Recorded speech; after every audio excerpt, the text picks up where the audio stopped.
Este é o FECcast, seu podcast de engenharia química. Olá a todos vocês que estão nos assistindo em vídeo ou nos escutando nessa que é a estreia do nosso canal do podcast. Sejam muito bem-vindos. Eu sou Rafael Supino e este é o CG Entrevista, um momento em que abrimos o microfone para reconhecer os profissionais que foram agraciados com os prêmios institucionais da Unicamp neste ano e conhecer um pouco mais sobre as pessoas por dentro desses profissionais. Hoje é um momento muito especial, pois conseguimos reunir os 3 premiados de 2022 para um bate-papo.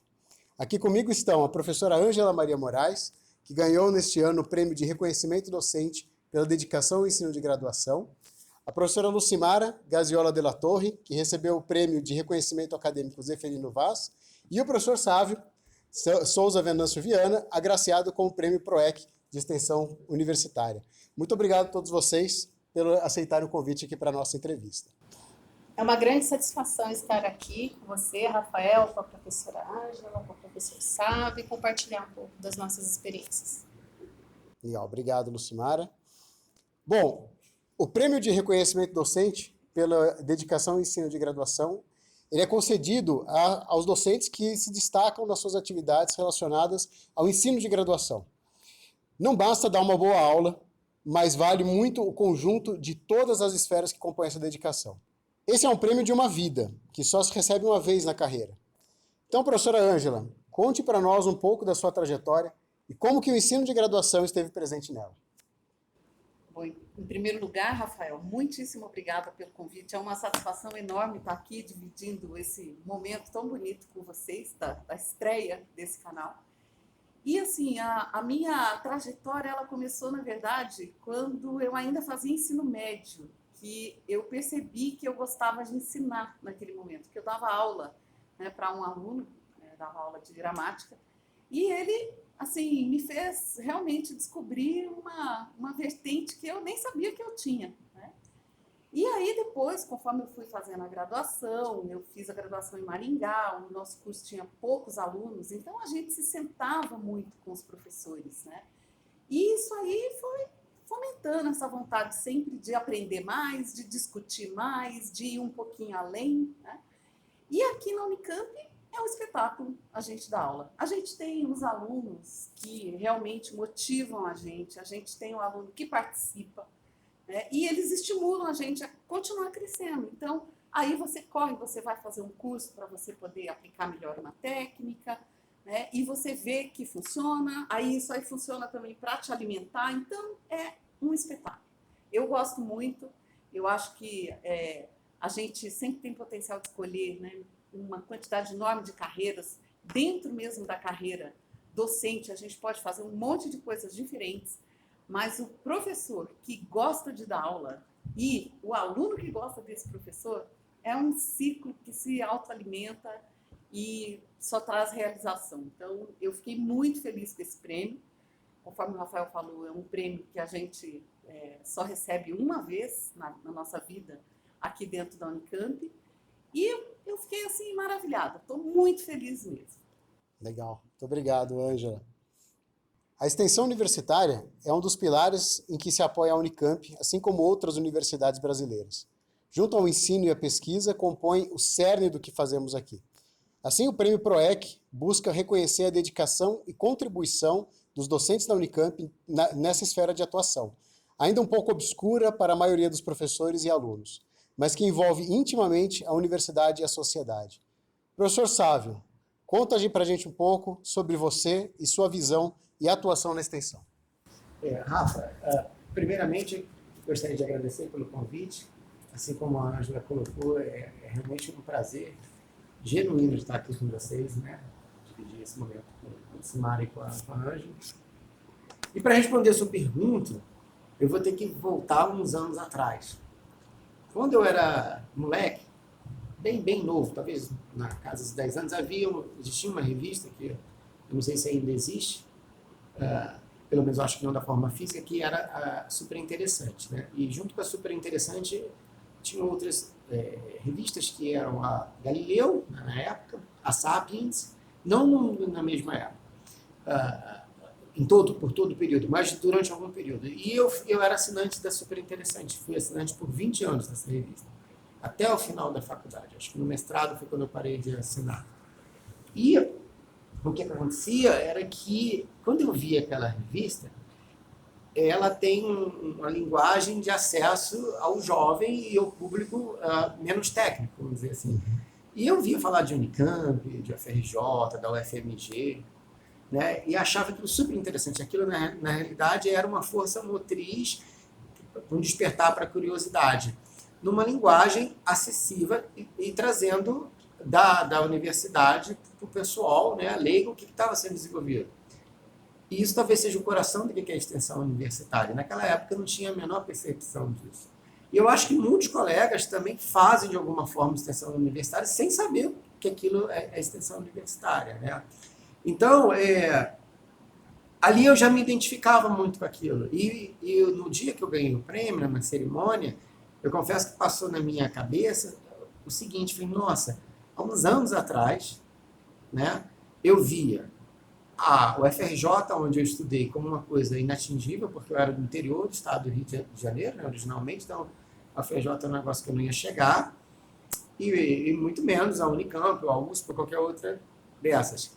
E aí eu estava, como docente da Unicamp, recebendo aquele prêmio, onde tudo atrás era só uma coisa da minha imaginação. Então, eu acho que é uma coisa muito importante e mistura com a parte de ensino, mistura com a parte de pesquisa, porque o que você está comunicando para a sociedade, em última instância, é uma pesquisa, certo? E que você comunica numa outra linguagem. Né? Então, por exemplo, quando o professor ele dá uma entrevista para o meio de comunicação, quando o professor ele presta, por exemplo, uma consultoria de investigação para um tribunal, um tribunal de justiça de algum estado, eu posso citar vários exemplos, ele está levando de volta para a sociedade, né, aquele conhecimento, e aí no conhecimento a gente vai falar da parte de ensino, ou trazendo algum tipo de tecnologia, e tecnologia a gente vai falar de pesquisa, né, de volta para a sociedade. Né?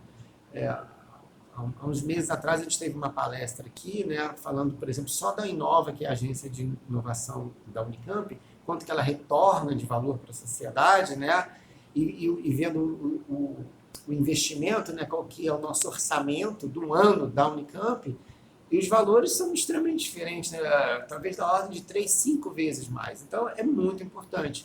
Então, eu vejo dessa maneira a extensão universitária e para mim, eu fiquei assim, muito feliz de ter recebido o prêmio, principalmente se eu levar em consideração as pessoas que, entre aspas, estavam concorrendo comigo, né? Pessoas muito mais experientes, pessoas com uma bagagem muito grande. Eu acho que tudo isso, no meu modo de ver, me tornou para mim um prêmio muito mais especial. Muito bom. Obrigado, Sávio. E, por sua vez, o Prêmio de Reconhecimento Zeferino Vaz é talvez um dos pontos altos da carreira de um docente. Ele busca valorizar a dedicação completa do docente, tanto no ensino, na pesquisa e também na extensão. Professora Lucimara, como você construiu sua carreira até esse prêmio? Bom, mais uma vez, é uma satisfação estar aqui, né? Professor Sávio, professora Ângela, e você, Rafael, professor Rafael. A construção da carreira, né, até chegar a esse prêmio, foi caminhando. Outro dia eu era uma aluna de graduação, né, sou engenheira química, tive a oportunidade de ter várias experiências, eu pude, ao me formar, fazer pesquisa no exterior, fui para a Alemanha, voltei, tive uma vivência na indústria, consegui ver várias dificuldades na indústria, questões de gerenciamento, de pessoas. Isso foi contribuindo para a minha experiência. Com isso, eu tive a oportunidade de voltar para a academia, né? Fui o primeiro caso de doutorado direto da Faculdade de Engenharia Química aqui da Unicamp, né? Depois ingressei no pós-doc e aí já comecei a fazer interface com a empresa nacional no desenvolvimento de processos e produtos. Acho que ali foi o meu auge, minha grande satisfação como engenheira química, porque eu parti de 15 ml de um produto de base nanotecnológica e fui fazer a implantação do processo lá na fábrica, um reator de 100 litros, e a gente vê que realmente tem diferença da escala de bancada e não reproduz. efeitos de transferência de massa, acontecem todas transferência de calor, e aí a gente e foi acho que o meu ápice como engenheira, né? Podendo com vencendo essa parte, né, aplicada de engenharia, né, eu pude também trabalhar um pouco no desenvolvimento de novas empresas. Eu fui coordenadora de um PIP, então pude ter, o PIP é um projeto financiado pela FAPESP para pequenas empresas, no desenvolvimento aí do processo associado ao meu doutorado. Então, assim, eu tive um portfólio de experiências diversificadas até ingressar como professora. Eu acho que isso me deu experiência e tranquilidade para trabalhar na parte de ensino, na parte de pesquisa e mesmo extensão. E aí, quando eu entrei, né, como professora, foi um momento, acho que uns 6 meses de muito silêncio. Acho que todo mundo, quando entra como professor, tem um período introspectivo, né? Como que eu vou me preparar para conversar com os alunos, tanto de graduação, pós-graduação, como atender a área de extensão, né?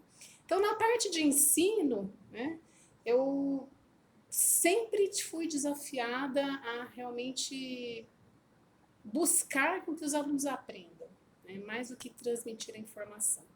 E eu tive a grande oportunidade de ser coordenadora associada de graduação, e ali eu tive, acho que, um momento crucial na minha parte de ensino, porque eu tive a oportunidade de fazer um workshop em Harvard sobre ensino de engenharia. E ali, realmente, onde consolidou que o ensino ativo, metodologias alternativas, para que o ensino seja realmente eficiente, para o aluno realmente aprender, as condições são complexas. Ali foi o meu ponto de virada, que realmente eu comecei a melhorar como professor, porque o professor sempre vai melhorando. O professor, cada dia, ele tenta uma estratégia diferente, ele tenta, né? E ali foi quando começou. Pude entrar depois como coordenadora de graduação, fazendo interface com os alunos, falando sobre ensino. E agora, né, junto com o Rafael, professor Rafael, estamos no núcleo docente estruturante, revendo todo o projeto pedagógico da nossa faculdade, buscando realmente inovar estratégias eficientes que envolvam os alunos no ensino verdadeiro, porque mais do que ele fazer exercícios, ele realmente pensar, ter uma análise crítica dos problemas que ele vai estar encontrando na vida real, né? Então, esse veio a minha trajetória, né? Muito feliz em ser professora, em trabalhar com os alunos, e acho que a minha maior satisfação é quando a gente está ensinando e o aluno tem uma dúvida e, de repente, a gente vê que aquela... entendi, né? Isso é a satisfação de todo professor. Então, eu tive a oportunidade de vivenciar algumas coisas. Na área de pesquisa, a minha grande preocupação é formar pesquisadores, né? Não só para se tornarem professores, porque a gente sabe que a pós-graduação requer também alunos que tenham capacidade de realizar pesquisa, buscar fomento, serem empreendedores, né? Que o nosso país também precisa de muita empresa de base tecnológica, precisamos caminhar para ser um país desenvolvido. Então, o meu grande foco na pesquisa é trabalhar junto com os alunos de pós-graduação para que eles possam realmente ter o espírito crítico, que eles possam trabalhar no desenvolvimento pessoal deles, mas aplicado a um problema que eles estão focados na tese, na dissertação deles, né? E na parte de extensão, as coisas todas se amarram, né? Como o professor Sávio já falou, também buscando interações com a indústria, tentando engajar os alunos na criação de empresas de base tecnológicas. Acho que essa é uma parte bastante importante. E também tem a parte, né, que todos nós sabemos, tem a parte administrativa também, que todos nós trabalhamos aqui com essa faculdade para que ela rode como uma engrenagem harmoniosa, né? Então, assim, acho que ao longo de toda a minha trajetória, né, foi acontecendo, mas com muito amor, com muita paixão, porque realmente eu sou feliz no que eu faço, sou feliz em ser pesquisadora, em trabalhar com jovens pesquisadores e trabalhar com alunos de graduação. Muito bom, Obrigado, Lucimara. Bom, a gente ouviu um pouquinho sobre a visão de cada um das suas áreas de atuação e o que levou eles para os prêmios. Agora eu tenho algumas perguntas que fica aqui aberta para a gente bater um papo, né? Então, eu queria saber de vocês uma pergunta que os alunos fazem muito, né? Por que engenharia química? O que levou vocês a cursar engenharia química e por que vocês escolheram a engenharia química? Posso começar? Pode, por favor. Bem, eu sempre fui uma pessoa que teve interesses muito variados, né? Então, eu sempre gostei da área de medicina, sempre gostei da área de direito, sempre gostei da área de línguas, de história, arquitetura. Então, e física, matemática, química, foram conteúdos que eu, assim, realmente, quando eu descobri esse universo, eu fiquei encantada. Mas aí eu olhava todas essas outras áreas que eu gostava, eu falava, gente, mas como é que eu vou conseguir optar só por uma coisa? Né? E aí, olhando isso, né, já em 1983, quando eu fiz vestibular, olhando a descrição do curso, eu vi a quantidade de coisas que um engenheiro químico pode fazer, o número de ramos de atuação que ele pode ter. E eu falei, bom, é isso aqui, porque eu vou ter um pouquinho de cada, até fundamentos de direito a gente tem dentro da engenharia. Então, a minha escolha por engenharia química foi essa, foi realmente, naquele momento, eu achar que era uma coisa que conseguia atender todas as lacunas de formação que eu tinha imaginado para mim, né, ao longo da minha vida, para poder tampar essas lacunas. Só que aí depois, quando a gente descobre, né, o curso de engenharia química, a gente também percebe que a gente nunca vai tampar essas lacunas, porque para cada, né, lacuna que você tampa, aparecem mais 3 ou 4 novas. É uma área que, se eu imaginava antes que ela era muito extensa, hoje eu tenho certeza que ela é absurdamente extensa. E isso aí é o que justamente também faz a gente hoje estar aqui como professor. Né? É você tentar transmitir isso aí, transmitir essa paixão que você tem pelo curso para você motivar o seu aluno. Né? Então, eu sou muito feliz trabalhando com os nossos alunos da engenharia química. Mas, por exemplo, a gente, nessas áreas de um pouco de interface, você acaba convivendo com alunos de outras áreas também. Né? E você traz esses outros alunos para dentro do ambiente da engenharia. E na hora que, assim como a Lucimara falou, quando você vê aquela explosãozinha no olho da pessoa de que, consegui entender esse conceito, e que às vezes é um conceito que a gente só trata dentro da engenharia química, isso aí só reforça a nossa paixão, né? Legal. Vocês, Lucimara, Sávio, por que engenharia química? Olha, eu, por natureza, sou resolvedora de problemas, sou engenheira, por natureza. Sempre fui em algum lugar, nossa, acho que essa fila pode otimizar, acho que aquilo pode... E eu sempre gostei muito mais dos processos químicos associados do que mecânicos.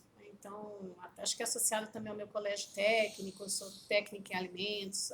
Aí já começou a interface com a biologia, a microbiologia. Então, isso... Não fui para alimentos porque eu queria abrir, expandir as aplicações. Né? E eu sempre quis, eu entrei na faculdade, eu queria trabalhar com bioreatores.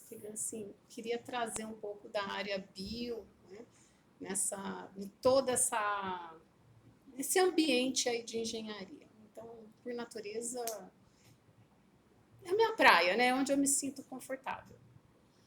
Sávio? A minha história talvez tenha sido um pouquinho por não saber direito o que eu queria fazer, né? Quando eu cheguei no período vestibular, eu estava me preparando para medicina, cheguei a fazer vestibular para medicina, mas depois falei, não, eu acho que isso não é muito o que eu quero fazer, mas eu também não sabia o que eu queria fazer. E aí eu fui fazer um teste, né? Uma semana de teste, né? Um teste, talvez uma forma até diminuta de dizer, mas uma investigação vocacional do que eu gostava. E ao final desse período eu tinha sugerido bioquímica, engenharia de alimentos e química. Aí, ao olhar aquele portfólio, pensar no mercado de trabalho, eu falei, não, vou fazer engenharia química. Eu sempre gostei muito de física, sempre tive muita habilidade com matemática. E sabia, mais ou menos como a Lucimara falou, que eu era um resolvedor de problema, era engenharia, então eu sabia qual, né? E aí eu comecei a fazer engenharia química. E aí, quando foi mais ou menos no 5º período, como a Angela falou, é um curso muito diverso, tem várias aplicações, né? E eu já fui mais para a parte, talvez, mecânica do curso, né? Sempre gostei, quando eu fiz mecânica dos fluidos, né? Que aqui na casa a gente chama de fenômeno de transporte, né? Então, mecânica dos fluidos, transferência de calor e transferência de massa, essas 3 disciplinas com métodos numéricos, né? Ali, falei, isso aqui é onde eu gostaria de navegar, né? Tanto é que quando eu fui fazer mestrado, eu pensei seriamente em fazer mestrado em controle. Porque em controle eu teria que modelar matematicamente aquele processo, então eu conseguia estar quase aqui em tudo, né? Porque você tinha todos os fenômenos, a parte matemática, com uma finalidade de controle. Mas acabei fazendo um mestrado em otimização, que também tem muita matemática. Então foi assim que eu esbarrei na engenharia química, então eu não sabia do começo exatamente o que eu estava fazendo. À medida que o curso foi andando, eu fui me achando e acabei indo para uma área dentro da engenharia química, trabalhando muito com essa parte ligada ao meio ambiente, né, de proteção do meio ambiente, envolvendo também a propriedade e a vida, né, que é a parte de segurança de processos, de análise de risco, que é bastante interessante, porque tem um retorno, né, que você está fazendo uma coisa que se aumenta a capacidade de produção respeitando restrições de segurança, né? Então, eu acho que isso tudo foi muito legal. E foi assim que eu esbarrei na engenharia química. É bom a gente ver a diversidade, né, de como que vocês chegaram na engenharia química, né? Então, desde a Lucimara, que é uma criadora de problemas e nossa resolvedora de problemas, né? Vamos falar a verdade, né, Lucimara? A gente também cria vários problemas. Ele não perde a oportunidade. Nenhuma oportunidade. E desde ser um resolvedor de problemas, uma área muito abrangente, que gosta de tudo, vai para aquela área, até a pessoa que não sabia o que fazia engenharia química caiu ali e se achou, não é, sabe? Exatamente. É muito legal. Bom, a gente passou por alguns problemas, né, nesses últimos anos, em que a sociedade questionava muito o que a universidade faz. Então, como é que a gente pode responder para a sociedade, como é que a gente pode mostrar para a sociedade como é que ela está inserida na universidade e o que a universidade pode devolver para a sociedade, tanto em ensino de graduação, em extensão, que talvez seja a linha mais nobre, né, dessa relação com a sociedade, e também na área de pesquisa. Como que vocês veem essa relação dialógica com a sociedade? Eu vivi diretamente na pele essa situação com a pandemia, né? Essa pergunta sua, para mim, ela caiu como uma luva, né? Por quê? Porque eu trabalho com modelagem computacional, mas uma modelagem computacional voltada para fluidos, mas fluidos com reação química, ou seja, mais especificamente reações de combustão. Então, essa é a minha linha de pesquisa. Isso é onde eu conseguia navegar bem. Quando veio a pandemia, a Unicamp lançou uma força-tarefa, onde ela estava buscando, né, os recursos que ela tinha para resolver problemas, como a Lucimara colocou. E, de imediato, como eu trabalhava com modelagem computacional e trabalhava com fluido, e havia um problema, uma necessidade naquele instante de desenvolvimento de respiradores, certo? De ventiladores, por causa do problema da pneumonia, todo o problema respiratório causado pela pandemia, começou a se produzir muito. E de maneira, assim, não tinha todo o controle de qualidade de desenvolvimento. Então, nós começamos a modelar aquilo ali computacionalmente dentro da via aérea, dentro das vias aéreas superiores. Ou seja, eu voltei a conversar com a medicina, olha que interessante, eu usava meus conceitos de mecânica dos fluidos e computacional num outro universo, com outras condições de contorno, né, onde a gente, de imediato, devolveu para a sociedade, dessa pesquisa que foi uma pesquisa, vamos dizer assim, entre aspas, a toque de caixa, né, acho que em torno de 1 ano e pouco a gente tinha um artigo publicado, onde a gente gerou um protocolo de vazões de operação dos ventiladores com o diâmetro do tubo endotraqueal para mapear regiões onde você tinha valores de pressão que poderiam levar a um barotrauma, que é um trauma causado por excesso de pressão na via respiratória, que era tudo que você não queria naquele momento. Porque os ventiladores, em geral, eles têm alarmes, eles têm travas para isso, tem todo o sistema. E o que estava sendo desenvolvido, não. E mais, quem estava entubando não necessariamente era um médico intensivista, né? Então, você pegar um tubo menor, é mais fácil entubar o paciente. E aí você entubava um menor, o cara não estava saturando, vamos aumentar a vazão, e a gente mostrou que não era qualquer vazão para qualquer tamanho de tubo que estava numa condição segura. Ou seja, o universo completamente diferente da minha realidade, aonde a gente gerou esse material que depois virou um protocolo no pronto-socorro, né? E aí, de novo, voltando para a sociedade. Né? Então, isso aí eu acho que exemplifica muito bem. Né? Eu tinha um problema novo, não precisávamos de engenheiros de obra pronta, né? Era um problema novo, eu nunca tinha trabalhado com aquele problema. Talvez toda a sociedade, tudo aquilo era muito novo. Eu tinha um bando de ferramenta, e como que eu pegava aquele bando de ferramenta que eu fui educado naquilo ali, eu peguei um aluno de mestrado, a pesquisa dele, que não tinha nada a ver com aquilo, era dispersão de gases em ambiente offshore. Vamos parar, porque a gente precisa entrar na força-tarefa para ajudar, que eu acho que isso aqui vai dar alguma coisa. Então, eu acho que esse é um exemplo bacana de como que nós resolvemos problema, qualquer problema, né, a partir de uma formação, de uma educação que você teve, né, que eu chamo de ferramentas, essas ferramentas, e, em última instância, devolve aquilo para a sociedade. Quantos pacientes, eu penso, eu não sei te responder isso, mas quantos pacientes foram entubados e desenvolveram barotrauma e o médico falou, não dá para operar assim, vamos reduzir a vazão, vamos mudar o tubo. Mas ele já está entubado e a ocorrência, né, já aconteceu. Nós começamos a fazer isso virtualmente. A partir de um paciente que faleceu, fez a reconstrução tridimensional das vias aéreas, a gente fazia isso no computador. Obviamente, aquilo tem um desvio do real, né? Todas as condições de contorno que a gente tinha, mas era muito melhor do que ficar tentando e errando no paciente. Né? Então, eu acho que esse foi um exemplo legal desse tripé.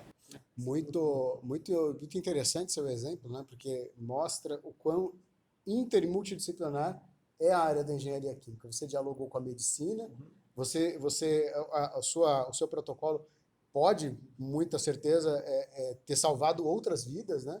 Então, você estava atuando não só no desenvolvimento de uma tecnologia, mas para o benefício direto da sociedade. Isso é realmente bastante interessante. Lucimar, Ângela, como é que vocês veem essa relação com a sociedade?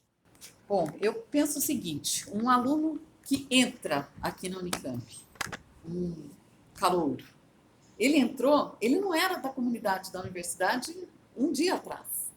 Então, quando você está recebendo esse aluno, apesar dele já passar a fazer parte da nossa comunidade, ele vai, né, interagir com a gente de uma maneira que ele não tinha antes. Então, eu associo muito a questão da extensão, para mim, ela é bem difícil de ser colocada dentro de um pote isolado. Eu acho que ela se entremeia muito com a parte do ensino, ela se entremeia muito com a parte de pesquisa. A maior parte de nós aqui faz extensão em função das pesquisas, em função do que a gente ensina, né, na nossa graduação, do que a gente ensina na pós. Então, por exemplo, ainda também relacionado à questão de saúde, né, que o Sávio comentou, da contribuição na pandemia, a gente, quando para e pensa no que é que vai ser da humanidade, né, daqui a alguns poucos anos, se a gente pensar que em 2050 a gente vai ter 20% da população mundial, né, as previsões indicam que 20% da população mundial vai ter 60 anos ou mais, a gente já vislumbra um campo imenso onde a gente vai poder contribuir desenvolvendo materiais e ajudando no desenvolvimento de tecnologia, por exemplo, para a área de saúde, que é uma área onde eu atuo bastante. Então, eu tenho trabalhos em conjunto, por exemplo, com empresas que atuam em engenharia de tecidos, para a gente pensar, né, e para a gente começar a concretizar, porque é uma área, né, falando das experiências mais recentes, é uma área que ela está ainda, a gente está engatinhando, né, e eu fico muito feliz de poder trabalhar nessa área em conjunto com empresas daqui da região de Campinas, como, por exemplo, a R-Crio, Criogenia. Fico muito contente de poder trabalhar em conjunto, porque o Sávio trabalha muito com a parte de modelagem matemática, mas eu, por exemplo, já não trabalho tanto, meu trabalho é mais experimental. Mas eu tenho uma associação muito grande com o Centro de Tecnologia da Informação Renato Archer, que é também, né, uma forma de você sair para longe dos muros da Unicamp, né, nem tão longe assim, né, porque o CTI é aqui pertinho, mas é uma forma da gente estar fazendo extensão, né, a gente pensar no desenvolvimento desses produtos. Trabalhei por muitos anos junto também com o hospital aqui da Unicamp, trabalhando não só, né, na medicina, mas também na enfermagem ainda, a gente tem trabalho junto, fazendo o desenvolvimento de curativos, né? Então, temos um curativo que foi aprovado pela Anvisa, temos patentes que a gente pode utilizar, né, para poder registrar melhor aqui dentro da própria universidade, para o país, e ajudar a trazer recursos também, no caso de licenciamento dessas patentes. Então, as formas que a gente tem de trabalhar na extensão, elas são muito diversificadas. É aquilo que o Sávio falou também. A gente, quando está dando um parecer, né, para uma empresa, já, por exemplo, trabalhei com a Ajinomoto. Então, a gente tem vários exemplos interessantes aí, né, que a gente podia ficar conversando aqui muito tempo, mas que eu acho que ilustram bem esse potencial que o engenheiro químico tem de contribuir em diferentes frontes. Muito bom. Lucimara, como é que você vê essa relação com a sociedade? Eu vou um passo antes de se falar de extensão, né, o que nós entendemos hoje como extensão, nós temos uma responsabilidade muito grande com a sociedade, que é a formação de engenheiros químicos e doutores e mestres em engenharia química. Então, essa é a nossa primeira responsabilidade com a sociedade, garantir que eles estejam aptos a trabalhar em prol da sociedade. Então, nessa parte de ensino, né, acho que eu gostaria de destacar, embora o Rafael já saiba muito bem, né, no nosso projeto pedagógico, que a faculdade vem trabalhando em conjunto, e também motivado pela extensão, né, da curricularização da extensão, nós imaginamos e elaboramos um projeto pedagógico onde os alunos de graduação vão trabalhar em problemas reais da sociedade. Em problemas em que, no campo de conhecimento da engenharia química, possa haver uma contribuição.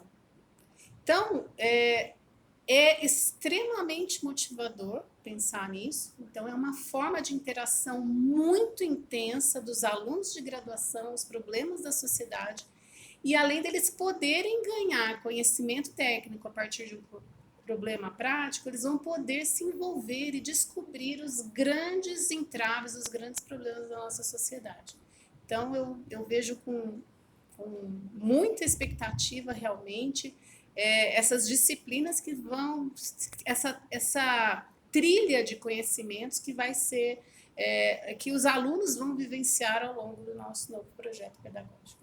Legal, muito obrigado a todos pelas contribuições. Eu tenho mais algumas perguntas, antes da gente passar para a parte mais provocadora, que eu não passei essas perguntas para vocês, essas são novidade, mas ainda dentro do profissional que vocês são, né? Eu queria agora entender, a gente viu a trajetória de vocês até o prêmio. Agora eu queria saber o que vocês levam desse prêmio para a continuação da carreira de vocês, o que isso muda e como que vocês podem moldar ou influenciar os nossos alunos, influenciar os nossos pesquisadores a partir desse prêmio que vocês receberam esse ano.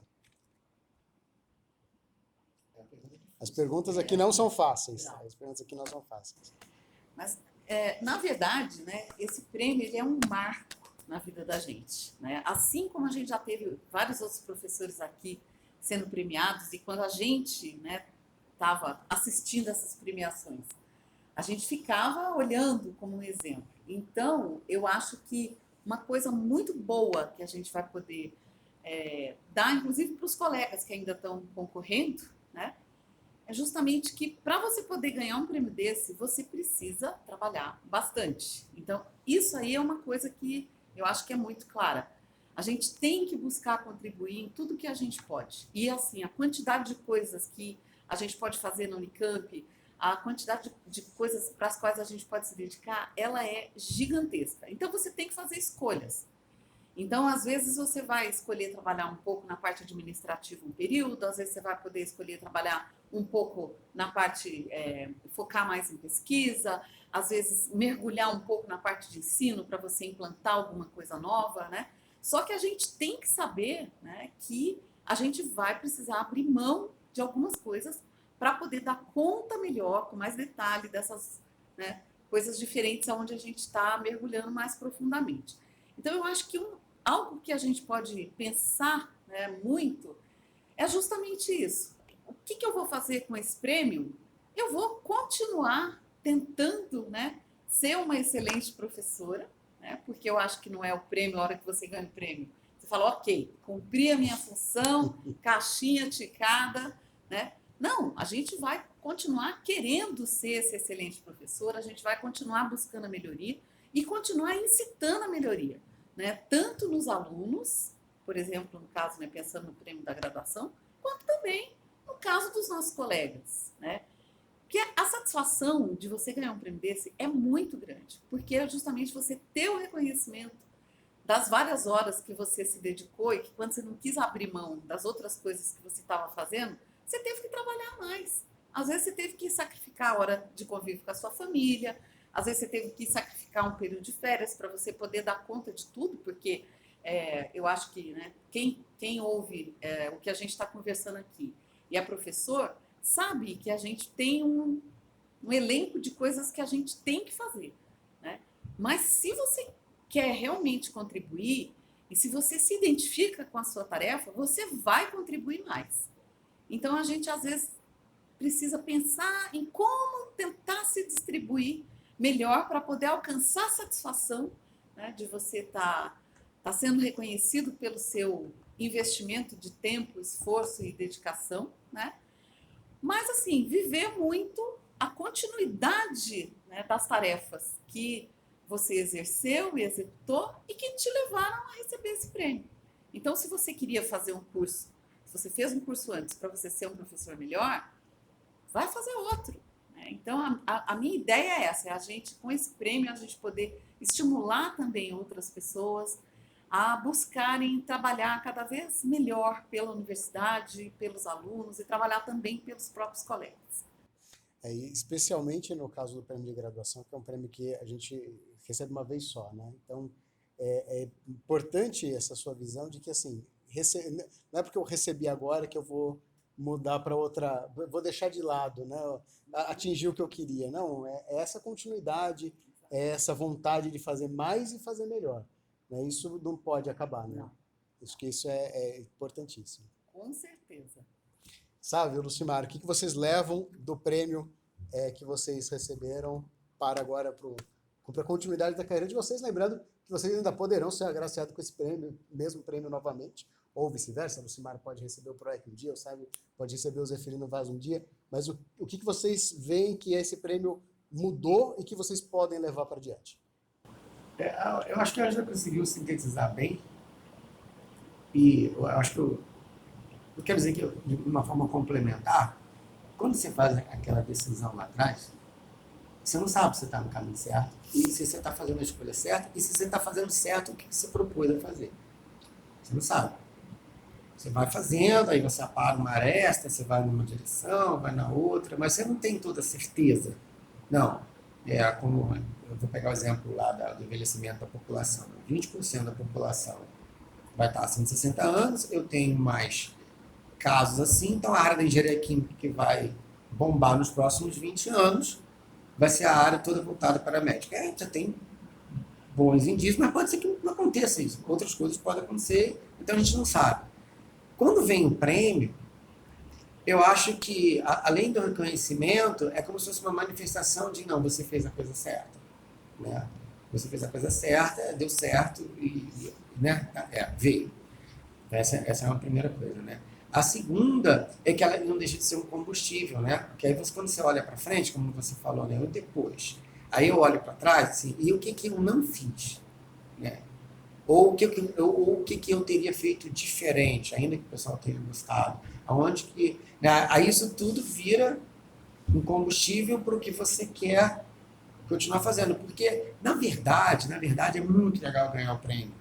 É muito legal você publicar um artigo, é muito legal o final, mas o mais legal é o meio do caminho. O mais legal é você curtir aquela jornada. É você não deixar aquilo ali passar muito rápido e você não perceber aquele momento que você está vivendo, porque você está tão focado no objetivo. Por exemplo, a gente está acabando de sair de uma Copa do Mundo. É claro que, por exemplo, para a Argentina e para o Messi, tudo aquilo foi muito interessante. Mas quando um argentino ou alguém que que tem um grande interesse pelo futebol argentino resolva ver aquilo ali, ele vai querer ver todos os jogos. Desde o primeiro, ele vai viver ele vai tentar reviver aquele processo todo, porque o mais bacana é o meio.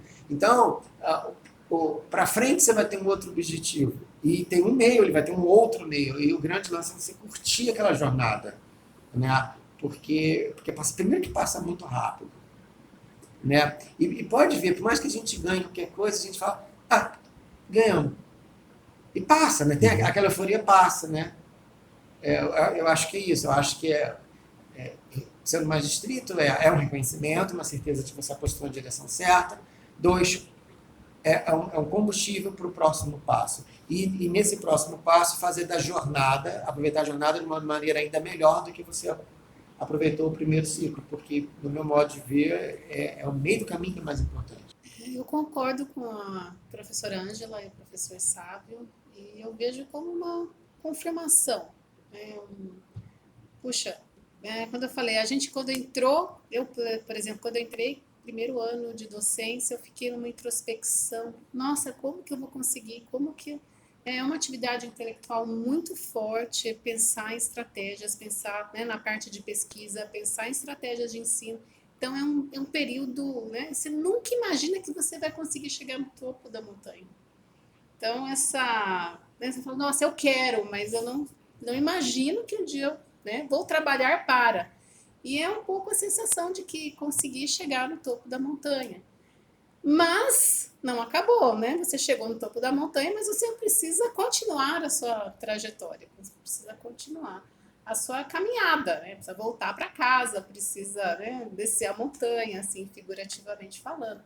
Então, além de ser uma confirmação, e como o Sábio falou, concordo, estou no caminho certo, está apontando que isso a gente sempre pode fazer melhor. Eu acho que a gente...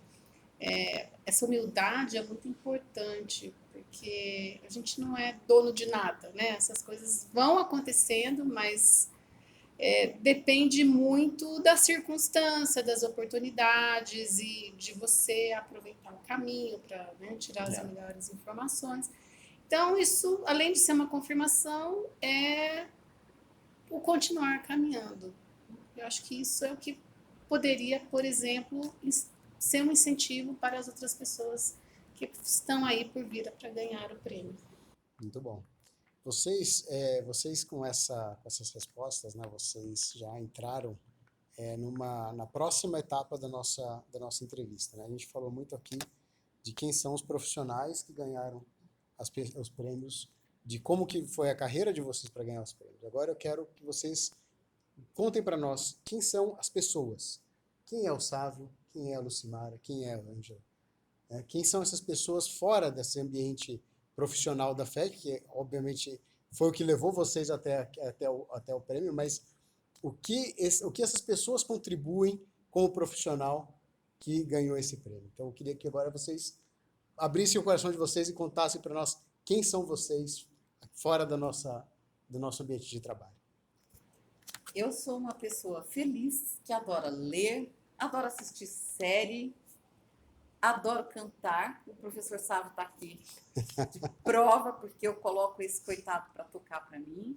Ele, o professor Leonardo, né, o professor Luiz Fernando, vou colocando aí, né, os funcionários, todo mundo que toca aqui, a gente senta junto muitas vezes e vai fazer um pouco de música, porque o mundo precisa, né, não só da gente dedicado aqui 100% ao trabalho, mas também, né, dedicado a outras coisas.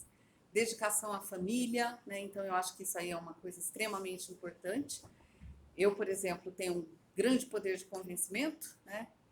Consegui convencer até a minha filha única a vir fazer engenharia química, de tanto que eu falava para ela que eu adorava esse curso e que eu achava esse curso excelente do ponto de vista de formação de um profissional, né? O meu marido também é engenheiro químico, é professor no Instituto de Química, então a gente, atrás, né, de quem está ganhando o prêmio, tem mais 2 engenheiros químicos que estão ali comigo o tempo todo, né, cada um com a sua visão, e a gente sempre discute, debate, né, os pontos que são importantes para a evolução da carreira de cada um.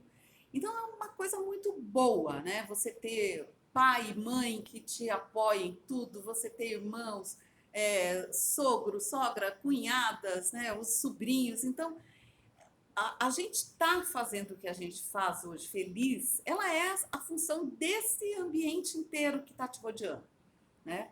E também a gente passa mais tempo aqui dentro da faculdade, todos os dias, do que a gente passa na nossa casa. Então, eu, por exemplo, muitas vezes eu atravesso a avenida na hora de entrar aqui no prédio, eu me sinto bem, eu me sinto como se eu estivesse indo para uma colônia de férias. O que eu vou fazer hoje, né?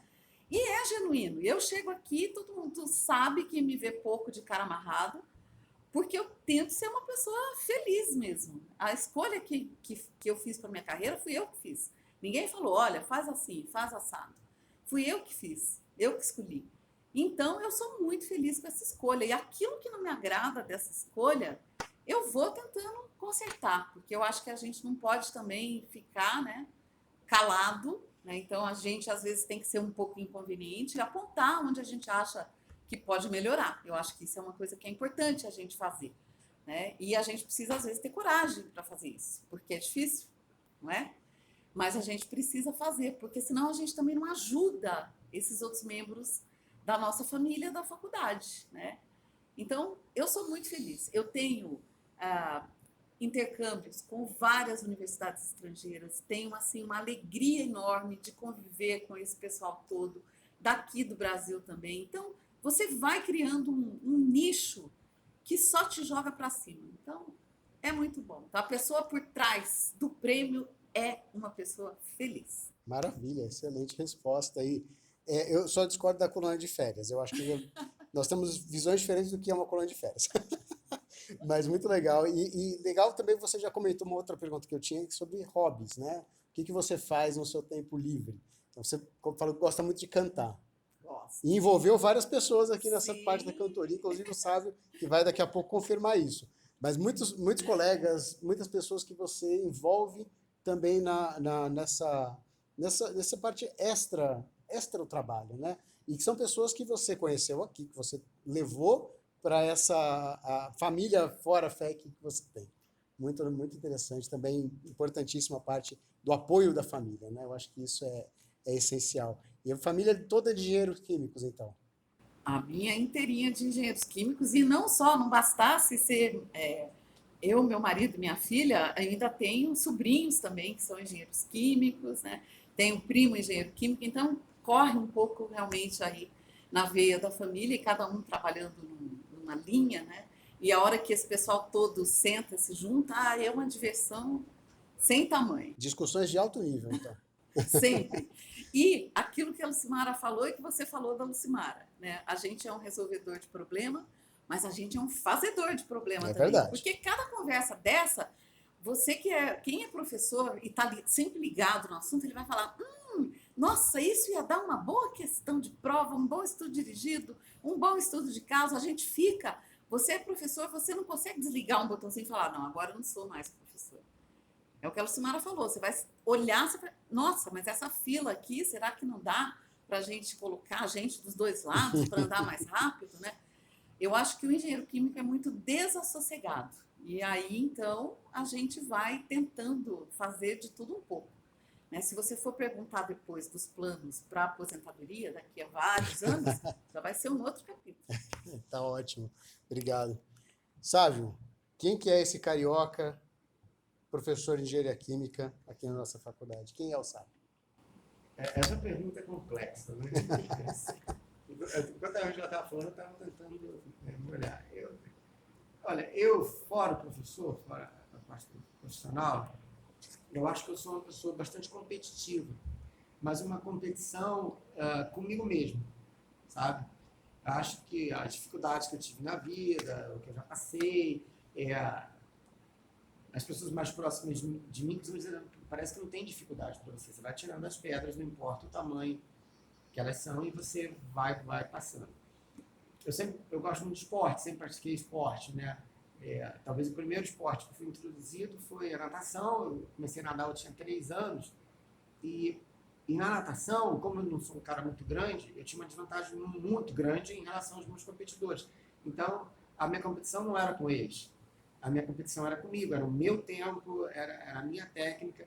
E eventualmente, se eu ganhasse uma prova, aquilo seria só um desdobramento natural do que aconteceu. Mas esse sábio competitivo nunca foi um competitivo com os outros, mas um competitivo comigo mesmo.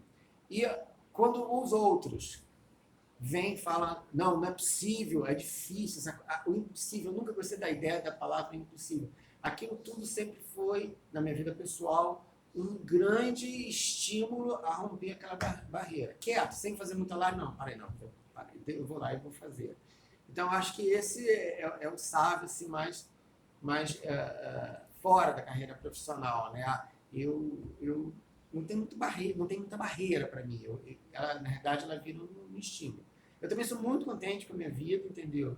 Eu pondero muito, mas recentemente acho que eu estou vivendo a crise depois dos 40, um pouco mais para frente, né? E eu sou muito grato, eu costumo falar de ser um conjunto de átomos que está aqui sentado e conversando, porque eu podia estar perambulando pelo universo, você está entendendo? Uhum. E como cientista eu não consigo te dizer por que essa mesa não tem vida e eu tenho vida do modo como a gente entende, né? De tal sorte que ela é feita das mesmas peças do Lego que eu sou feito, é só um arranjo diferente, né? Então, isso tudo, mais recentemente, me tem forçado a pensar muito no respeito pela vida, né? Porque se você olha para o universo é um lugar sem vida, né? Eu não estou falando que não tenha vida em outro lugar, mas a vida é algo raro, esse é um ponto. E ela, por ser rara, ela deve ser muito respeitada. Eu costumo dizer em casa que eu sou absolutamente convencido que eu deveria ser vegetariano, só não consegui chegar nesse estágio de desenvolvimento de que eu não tenho nenhum direito, entendeu, sobre nenhum outro animal ou nenhum outro ser vivo. Então são coisas que eu tenho pensado e isso me traz uma grande felicidade de eu não estar perambulando pelo universo como um conjunto de átomos, simplesmente poeira de estrela, mas eu estou aqui dentro de um indivíduo que tem consciência da sua existência, que tem essa conversa e pensa. Então isso, eu acho que todos nós deveríamos ser muito gratos, porque de fato, com o perdão do clichê, um presente viver o presente, né? Porque pela raridade, né? Então acho que esse mais ou menos sou eu e do ponto de vista assim, eu vou corroborar o que a Ângela falou, ela canta muito bem, tem um trio aí, eu esqueci o nome do grupo, os Grúfalos. Grúfalos? Os grúfalos da fé. Mas o que quer dizer grúfalo? O grúfalo é um animal supostamente imaginário, Supostamente. mas que se você condensar cada pedacinho dos átomos, ele surge. Bem inesperado. Depois de uns goles, ele aparece forte. Então é isso, eu gosto também, eu não sou um músico, né? Eu arranho ali, não tenho estudado, mas eu aprendi sozinho também, então a minha técnica vem cheia de erros, mas como a Ângela canta muito bem e ela me chama para tocar, eu assumo que dá para o gasto, né? Senão, e ela tem um grau de exigência alto, né? Então, eu toco violão, eu ainda nado até hoje, né? Eu vou fazer 48 anos e eu sigo nadando, talvez não tão rápido quanto antes. E tem um futebol aqui da Unicamp também que eu gosto de participar e eu gosto muito, eu sou um cara muito família, eu gosto da ideia de família, eu me sinto ali realmente muito seguro e eu tenho a menor dúvida do que eu consegui como profissional, é um reflexo muito grande do meu entorno, mas muito grande. Tanto na família, que eu vou dizer assim, os seus pais, né, aquela oportunidade de educação, quanto no meu núcleo mais próximo, que são minhas filhas e minha esposa, que em muitas oportunidades abriram mão, né, ou atrasaram um pouco dos desejos e a vida profissional delas, né, para que favorecesse a minha vida, né, que tivesse no momento. Então, definitivamente, como a Ângela falou, a gente não faz sozinho. Né?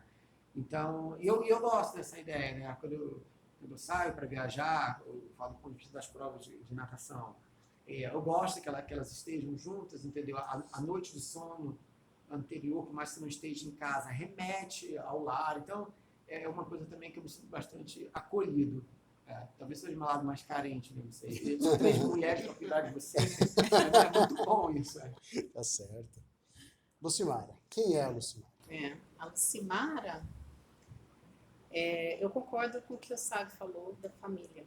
A Lucimara vem de uma família eu, né, venho de uma família humilde, né, meu pai empreiteiro de mão de obra, meu pai e minha mãe estudaram até o 4º ano primário. Mas eles tinham um pacto. Minha irmã e eu, o que era prioridade para eles era o nosso estudo. Então, apesar deles terem o 4º ano primário, passarem várias dificuldades, a gente tinha períodos de bastante economia. Eu não sabia, né, eu tive a oportunidade de estudar em escola fundamental particular, minha irmã já não, né? Então, assim, eu não sabia se no outro ano eu ia poder estudar naquela escola ou não. Então, foi um período difícil, mas sempre favorecendo que a gente estudasse. Então, eu venho desse ambiente que se valoriza muito aprender, muito aprendizado. E agora eu fico sabendo, né, de pessoas, hoje minha mãe tem Alzheimer avançado, eu cuido dela, que minha mãe, né, sempre prezou por brinquedos pedagógicos. Então, eu cresci nesse ambiente em que eu queria aprender, eu queria saber, e isso fomentou, né? Então, são duas coisas, meu pai fala.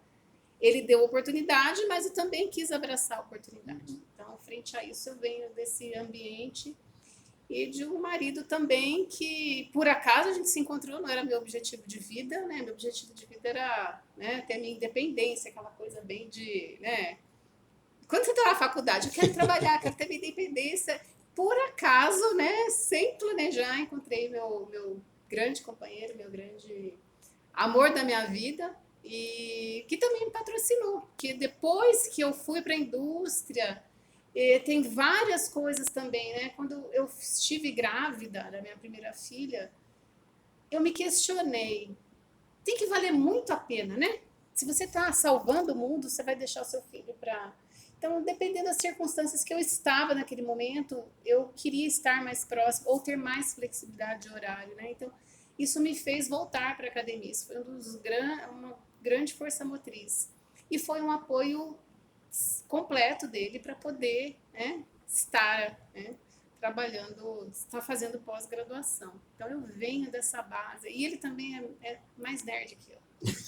Ixi, gosta de aprender, metida cientista, gosta de discussão. Lá em casa, todo mundo fala que quem vai os amigos lá das minhas filhas que, nossa, a discussão aqui é toda não adianta, a gente gosta de discutir as coisas assim, tá no sangue da gente, não dá para mudar. E aliás, não falei, né? Tem as duas filhas que amores da minha vida, né? A gente não tem como separar, eu até falo para os alunos de graduação, né? Você corra atrás da sua profissão, é importante, mas o seu ser pessoal, você encontrar a sua felicidade, é importante, né? Então, eu venho nesse contexto familiar muito forte.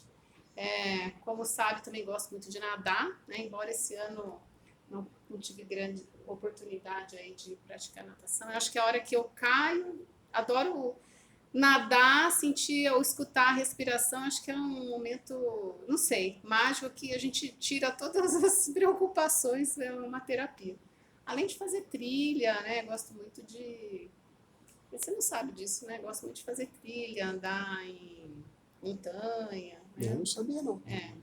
Gosto bastante. Esse negócio da natação que você falou é interessante, porque eu sempre nadei em um ambiente controlado, né? Você tem a piscina, você tem a prova. E com a pandemia, acho que também vocês não sabem, talvez a Ângela saiba, mas com a pós-graduação, olha que loucura, né? Com a pós-graduação e a pandemia, porque eu assumi a pós-graduação logo depois que começou a pandemia, né? Em março já estava estourando na Europa, logo depois aqui. E com uma sucupira, né? Já com um ano na frente, para um pouco mais de um ano e pouco para entregar a sucupira. Naquele momento, fechou-se tudo, então eu senti muita falta da natação, não podia nadar. E aí, no ano seguinte, acho que em julho, abril, e muito frio, estava muito frio, o sistema de aquecimento estava desligado, e aí eu fiz a primeira aula, e aí começaram as provas, começaram os simulados e a prova de natação em águas abertas, o que eu nunca tinha feito. E é um negócio muito diferente. E aí, a Lucimara, essa foi a motivação de eu me manifestar. Tem essa coisa da respiração, mas quando você nada em água aberta, o negócio transcende isso tudo, porque não é só a respiração. É adrenalina. É o contato muito íntimo com a natureza, porque você toma umas mordidinhas, entendeu? Porque aparece peixe, você está num outro ambiente, aparece tartaruga que te acompanha, tipo, eu acho que imagina quem é esse ser que está aqui agora, vou verificar, né? Aparece golfinho, entendeu? É raro, mas já aconteceu, por exemplo, em Copacabana, tem uma prova que acontece em Copa, que apareceu eu acho que era a mãe e filha, né, de duas baleias, entendeu? É um pouco assustador, porque é um animal grande, né? Então você está ali nadando, é esquisito. A outra coisa é muito do que ela falou da adrenalina, porque não é como na piscina. Na piscina, cansou, deu cãibra, você tem como parar. No mar, você não tem como parar. Você saiu, é muito interessante quando você chega a um ponto da prova que, assim, é melhor terminar, porque voltar já não é mais uma opção, entendeu? E ali, Rafa, eu falo que entram várias estações. É música, é prova, é problema que você pensa. É um negócio impressionante, é um negócio que toma conta. E aí entra naquele ritmo da respiração, com a abraçada, alternância de músculo, o sal da água. É uma sensação de pertencimento. É realmente um negócio viciante. E aquilo ali me salvou na pandemia. Porque às vezes eu saía daqui chateado, preocupado, e talvez fosse um final de dia ruim ou até uma noite mal dormida, eu ia para a academia e desliga, fora a parte fisiológica, porque vem toda a produção de endorfina, todas as outras inas da vida, te dá uma sensação de bem-estar. Mas você fica ali 2 horas, 1h30, depende do seu treino, você desliga. Então, é um negócio muito mágico. Eu fico assim meio triste sabendo que eu vou envelhecer e exige muito do teu corpo, né? A água aberta, né? E aí a gente tenta compensar com alimentação, com musculação, né? Mas é isso que a Lucimara falou. Não é só o ritmo da respiração, não. É essa sensação de você pertencer ao meio. Muito legal. Muito bom. Ô, Lucimara, você não contou pra gente o seu novo hobby da pandemia. Como é que foi esse novo hobby da pandemia? Pão. Pão. Fermentação. Tudo começou com uma máquina de pão. Né? Acho que começou em casa a querer fazer pão, sem glúten.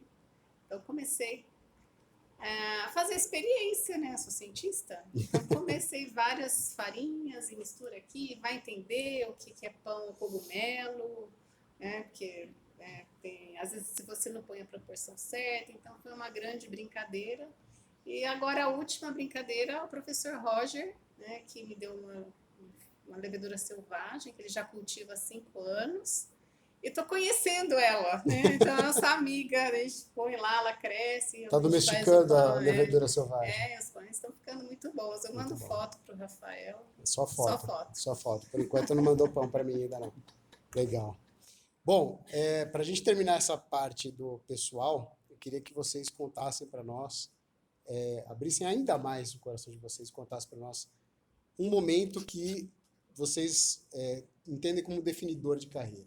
O que definiu o caminho de vocês, o que definiu o que vocês vieram fazer aqui, ou algum acontecimento que fez com que vocês mudassem o caminho que vocês estavam seguindo. Vocês perceberam que não tem pergunta fácil, né? Eu lembro de uma situação, eu não comentei aqui, mas quando eu me formei, eu passei pela indústria, né? E aí, quando eu fui trabalhar em Camaçari, quando eu voltei para o Rio, eu estava fazendo mestrado e eu já pensava, assim, nem muito claro na minha cabeça que eu queria ser professor. Então, tinha um cursinho pré-vestibular, o trabalho nosso era voluntário, mas o cursinho não cobrava, que era numa igreja, era atrás de uma igreja na região oceânica de Niterói. Então, Niterói tem a parte que fica perto da Baía de Guanabara, e depois abre para o mar aberto mesmo, que essa região oceânica, e isso é longe. E era essa igrejinha. E eu trabalhava no Rio. Então, saía, pegava a barca, chegava em casa, me arrumava aquele dia, era o dia de ir lá dar aula. E eu comecei, aí terminei o mestrado e comecei a fazer uma matéria na UF, como se fosse nosso aluno especial, e outra na COP, também na mesma pegada. Vai que resolvo fazer doutorado, aquela coisa que eu não tinha na cabeça, mas fazendo o processo da CAPES. E naquela época, o processo da CAPES, a sessão era 1 ano do doutorado pleno, que eles chamavam, né? E eu passei nesse negócio, né? No final, acho que saiu a vaga, né? Eu tinha aplicado para 2 universidades. Aí as universidades me aceitaram, aí eu tinha que escolher uma e falar para a CAPES, eu estou indo para essa, e a CAPES finalizava o processo. Então eu tinha que dar minha última aula desse cursinho. E era uma gente muito humilde, como vocês podem imaginar. Aí quando eu cheguei lá para a aula, eu dava aula de física. E dei a aula, não sei o quê, e foram 2 momentos assim que o divisor de águas, eu falei, não, é isso que eu vou fazer. E agora eu vou fazer o doutorado, termino o doutorado, depois eu tenho que pensar de como ir para a academia. Em que eles compraram alguns salgados e refrigerante, e como eu falei, eles não tinham dinheiro. Então tinha um refrigerante Antártica, Guaraná Antártica, e todos os outros eram, não sei que marca era aquele refrigerante, né? Fala que a gente vive numa bolha, né? Uhum. E aí ninguém mexe naquele refrigerante, porque aquele refrigerante é do sábio. É muito simples, né? Mas é muito significativo. Quando eu lembro, eu fico emocionado. Não toca no refrigerante porque é do professor. E depois, naquele final, uma aluna chegou para mim e falou assim, professor, você mudou a minha vida. Porque ela tinha me dado o resultado de ter passado no vestibular, sabe? E a gente não sabe o que é isso. Aí eu sabia que eu queria ser. Aí a gente foi para Cambridge, eu terminei o doutorado, aí eu fiz mais 1 ano e meio, quase 2 anos de pós-doc, depois eu voltei para a DNV, estava trabalhando em Londres, quando abri o concurso aqui. Aí eu vim, quando eu passei, eu não tinha noção de nada. A minha ideia era ficar em segundo lugar para ser aproveitado. Era isso que eu pensava. Aí quando saiu, eu não sabia, não tinha noção que saía tudo na semana, que o resultado saía na hora, não sabia de nada, de nada. Aí quando saiu meu nome lá no quadrinho, né? Tinham 2, eu tinha ficado em primeiro, o outro rapaz tinha ficado em segundo. Aí eu sentei naquela escadinha ali, liguei para casa, porque eu já estava 7 anos fora do país, né? Para casa da minha mãe, né? Para contar. E eu chorava assim, é uma mistura de coisas, entendeu? Porque minha vida ia mudar, mas nesse momento, quando essa aluna falou assim para mim, você mudou minha vida, eu falei, então daqui para frente eu vou ser um transformador de vidas e eu vou seguir com isso. Maravilha. Muito bom. Desculpa aí, Rafa. Não, é para isso mesmo. Para isso mesmo que a gente está aqui, para conhecer quem está por trás do profissional também. Porque muitas vezes o que acontece é assim, os nossos alunos, que são o público que vai ver esse vídeo, né? Que vai ouvir esse podcast, os nossos alunos, eles veem a gente como seres inatingíveis, detentores de todo o saber, mas na verdade não é assim que funciona, né? Nós também somos seres humanos, também nos emocionamos, também sentimos e também passamos por momentos transformadores. Eles passam por momentos transformadores muitas vezes com a gente, mas nós também passamos por momentos transformadores também com eles, né? É importante que eles também nos transformem. Então isso também é algo bastante interessante e é para isso que a gente faz esse momento, para que eles possam conhecer também um pouco mais da gente, fora a cristalização aqui do professor Sávio, professor de fluidodinâmica, né? Então a gente quer saber quem que é a pessoa que está ali por trás. Lucimar e Ângela, agora é com vocês. Eu não posso falar assim que eu tenho um momento que cristalizou assim, não, eu vou seguir nessa linha. Como eu tinha falado, quando eu estava escolhendo a carreira, eu fiz a escolha da carreira porque era uma área que eu via que, né, atingia muita coisa do que eu imaginava como objetivo de aprendizado para a minha vida. E vir, por exemplo, para a universidade, né, eu cheguei a trabalhar também numa empresa antes, né, de vir para a universidade, mas eu sempre adorei pesquisa, sempre adorei, assim, muito mesmo, gostava, mergulhava naquilo. Então, fui fazer um mestrado, fui fazer um doutorado, né? Quando estava terminando o doutorado, já praticamente no último ano, no penúltimo ano, na verdade, eu fiz um curso com o professor Richard Felder, né, que é um dos maiores educadores da área de engenharia química do mundo, e ele, naquele curso lá, ele só fez validar, né? E assim, foi um curso muito interessante, porque ele trazia lá alguns debates, algumas discussões que ele tinha dentro da sala de aula dele, com os alunos dele, de observações dele, que eu me enxergava ao mesmo tempo naquele aluno e eu me enxergava naquele professor, né?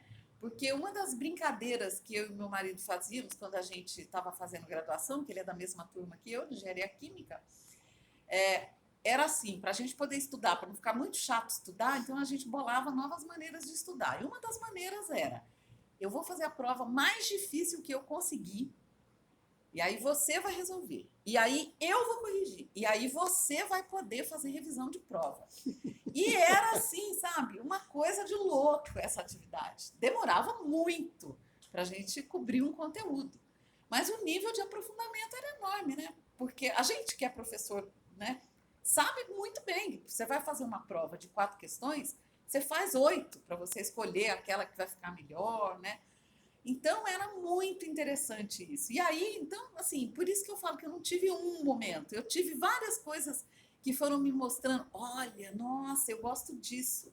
Aí, puxa vida, né? Quando você pensa em escolher uma carreira que você está fazendo alguma coisa pelo seu sustento, mas uma coisa que você gosta, que te diverte, quantos profissionais, né, podem dizer isso assim tranquilamente? Então, isso aí é uma coisa muito boa, né? Eu não vou falar muito alto, que a gente às vezes fica pensando em, puxa vida, né? Ainda me pagam para fazer o que eu gosto. Ainda Mas bem um que paga. pouquinho disso é verdade, ainda bem que pagam, né? Tá ótimo. Obrigado, Ângela. Lucimari. O ponto que os momentos aí foram me consolidando aí que eu estava no caminho certo, é difícil, né? A gente está falando aluno de graduação. A gente entra, a gente sabe que a forma que eu ensino os 2 primeiros anos é muita matemática, física, mas espera aí, eu quero engenharia aqui, porque eu estou estudando tudo isso. Então, os 2 primeiros anos de graduação para mim foram muito difíceis. Mas eu acho que quando chegou a disciplina de transferência de massa e reatores químicos, falei, pronto, é isso. Nossa, faz sentido, gostei realmente, né? Então, foi um momento de eu, puxa, acho que eu fiz a escolha certa. Outro ponto que me chama muita atenção quando eu fui trabalhar na indústria, uma fábrica alimentícia, e tinha um problema lá de produção que tinha que reprocessar porque não passava no controle de qualidade. E tinha um chefe de produção, supervisor de produção, que ele chegou assim, já veio um monte de engenheiro aqui, ninguém nunca resolveu esse problema, ninguém vai conseguir resolver esse problema. Pronto, o desafio foi lançado, né? Então, vai aqui, vai ali, vai. E aí eu descobri que não, era um problema de polimerização que estava acontecendo. Lógico, estou falando a versão curta, né? Claro. Porque não é trivial até chegar. Mas a grande sacada foi quando você vai realmente fazer o rastreamento do processo, você vê que o lote que você ia reprocessar deu outro, sabe? Com problema, então você vê, puxa vida, tem que dar outro.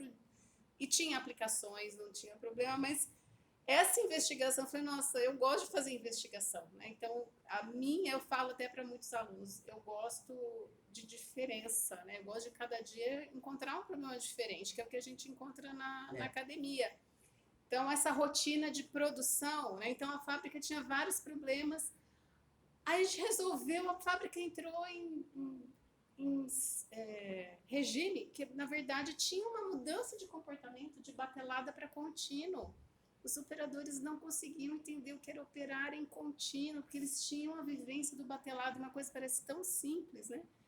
Entre essa e outras coisas que eu sempre conto para os alunos, na tentativa de divulgar, né, a experiência, né, para que eles possam entender um pouco o ambiente de trabalho, né?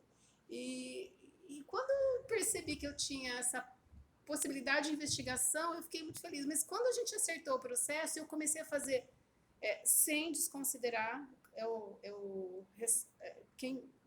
sei que é muito complexo o planejamento e controle de produção, mas quando eu cheguei num momento que eu já conseguia prever as condições operacionais para chegar no processo final, a qualidade final, que se precisava para atender a demanda, que eu dominei aquilo, ali entrou no regime e falei, agora eu vou trabalhar tranquilo, tá tudo dia tranquilo.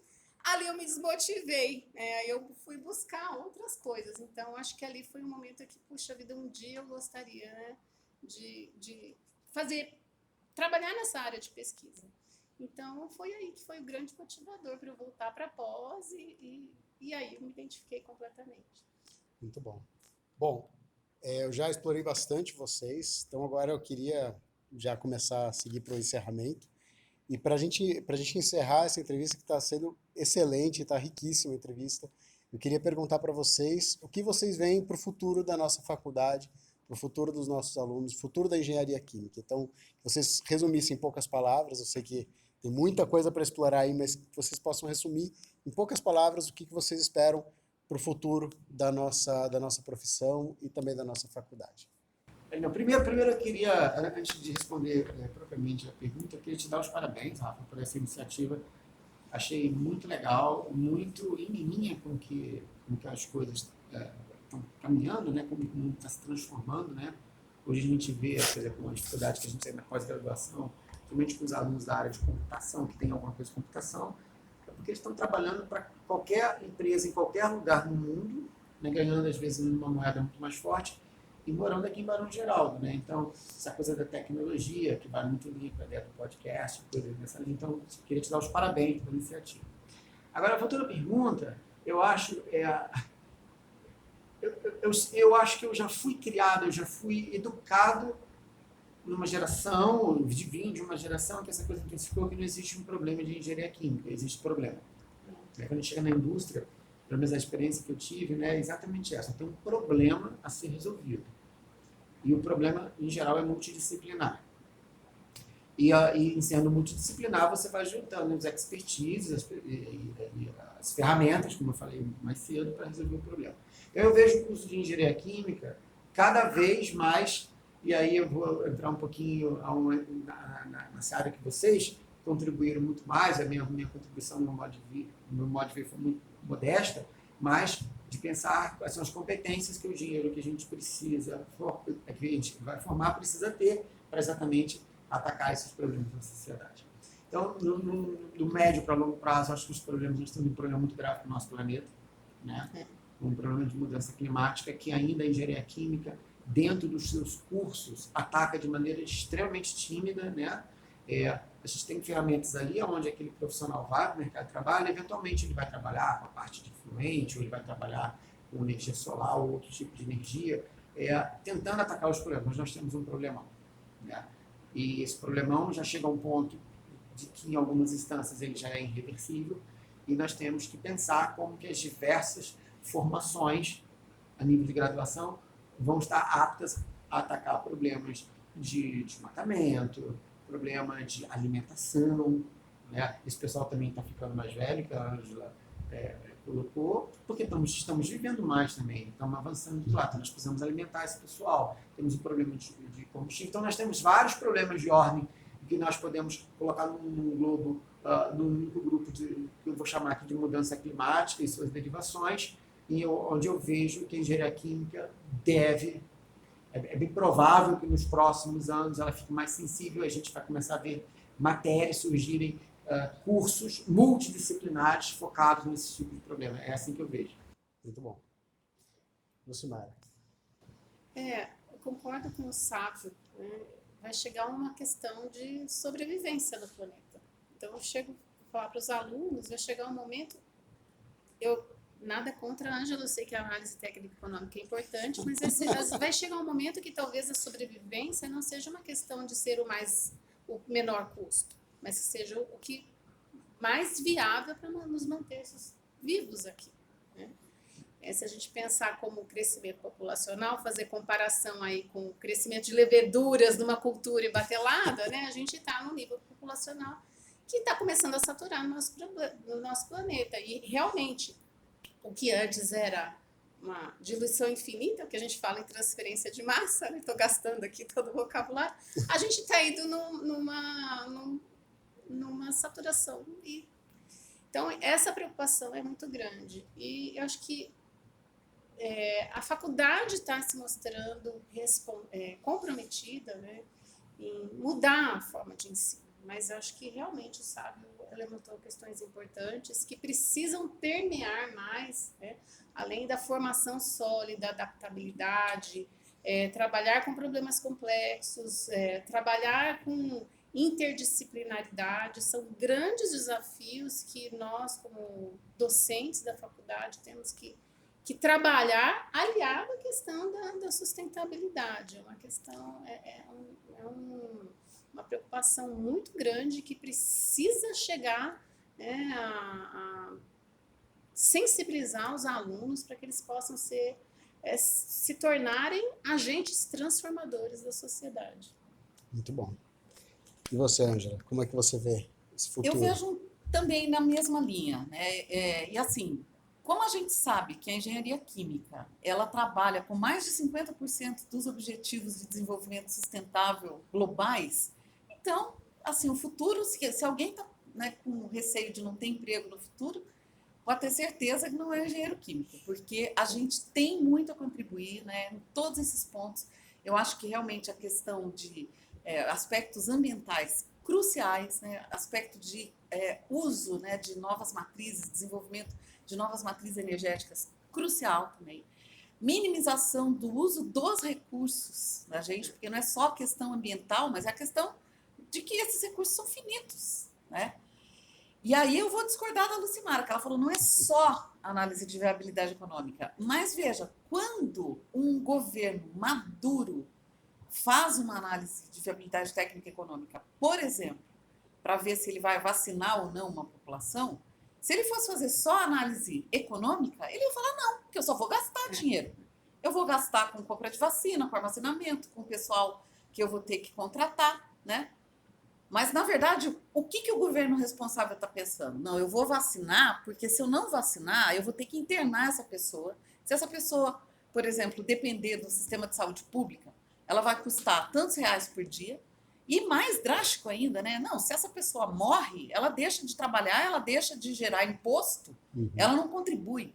Então, na verdade, tudo que a gente vai fazer é uma análise de viabilidade técnica e econômica. Na verdade é isso. Por mais doído e cru que seja, né?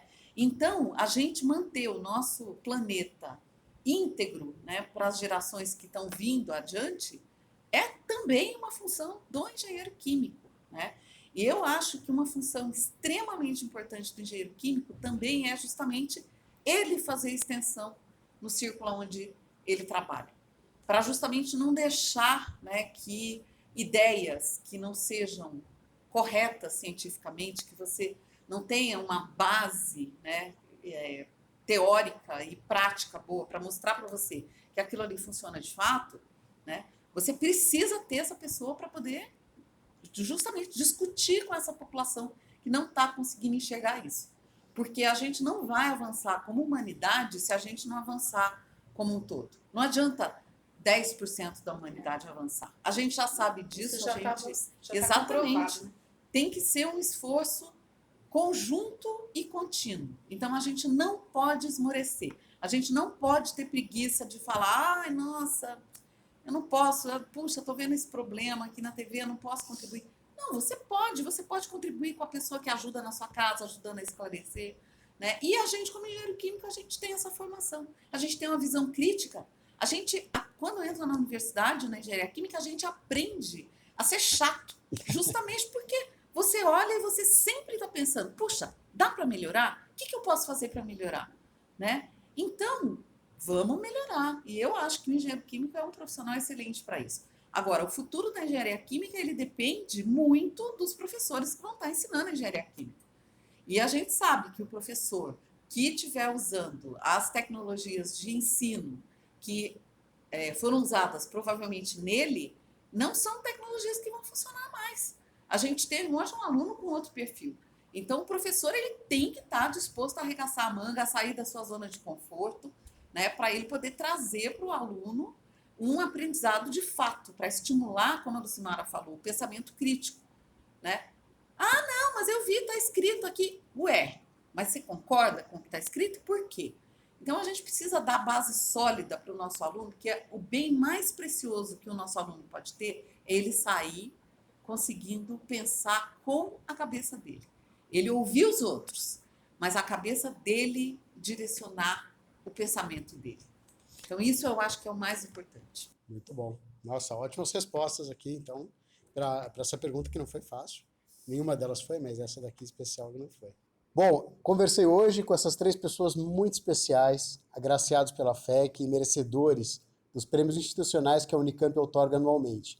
Foi uma conversa excelente, em que cada um pôde contribuir com a sua visão e pudemos explorar um pouco mais o profissional e a pessoa desses grandes professores da FEC.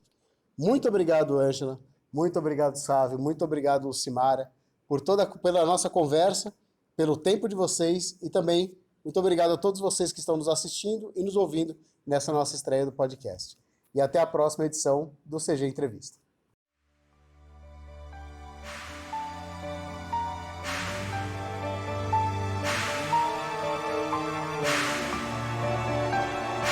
Muito obrigado por ter ouvido o FECcast. Fique ligado para os próximos episódios.